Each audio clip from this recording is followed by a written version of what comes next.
ಭಾಳ ಸಿಂಪಲ್ ಆಗಿರ್ತಕ್ಕಂಥ ಕ್ವಶನ್. ಹೆಂಗೆ ಸಾಲ್ವ್ ಮಾಡ್ಬೋದು ಇದು ಕ್ವಶನ್ಸನ್ನು? ಇಲ್ಲಿ ಜಸ್ಟ್ ಅಬ್ಸರ್ವ್ ಮಾಡಿ. ಇಲ್ಲಿ ಎಷ್ಟು ಸೆಕೆಂಡ್ ಇದೆ? 22 ಇದೆ. ಇಲ್ಲಿ ಎಷ್ಟು ಸೆಕೆಂಡ್ ಇದೆ?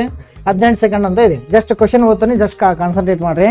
ವಿರುದ್ಧ ದಿಕ್ಕಿನಲ್ಲಿ ಚಲಿಸುತ್ತಿರುವ 2 ರೈಲುಗಳು ಪ್ಲಾಟ್ಫಾರ್ಮ್ ಮೇಲೆ ನಿಂತಿರುವ ಒಬ್ಬ ಮನುಷ್ಯನನ್ನು 22 ಸೆಕೆಂಡ್ಗಳಲ್ಲಿ ಕವರ್ ಮಾಡ್ತಕ್ಕಂಥದ್ದು, ಹಾಗೂ 18 ಸೆಕೆಂಡ್ಗಳಲ್ಲಿ ದಾಟುತ್ತವೆ. ಒಂದು 22 ಸೆಕೆಂಡ್, ಒಂದು 18 ಸೆಕೆಂಡ್ಗಳಲ್ಲಿ ಪಾಸ್ ಆಕವು, ಆಯ್ತಾ?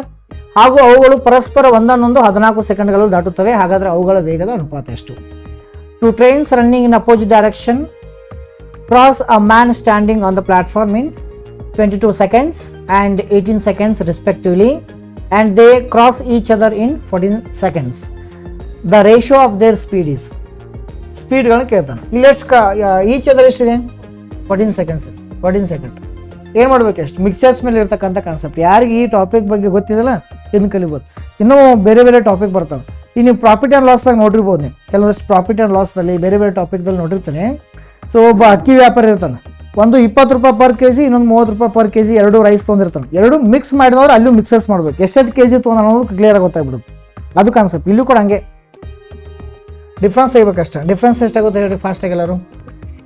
ಇವಾಗ ಡಿಫ್ರೆನ್ಸ್ ಎಷ್ಟು ಬಂತು? 14 ಮತ್ತು 22 ಡಿಫ್ರೆನ್ಸ್ ಎಷ್ಟು? 8 ಬಂತಾ?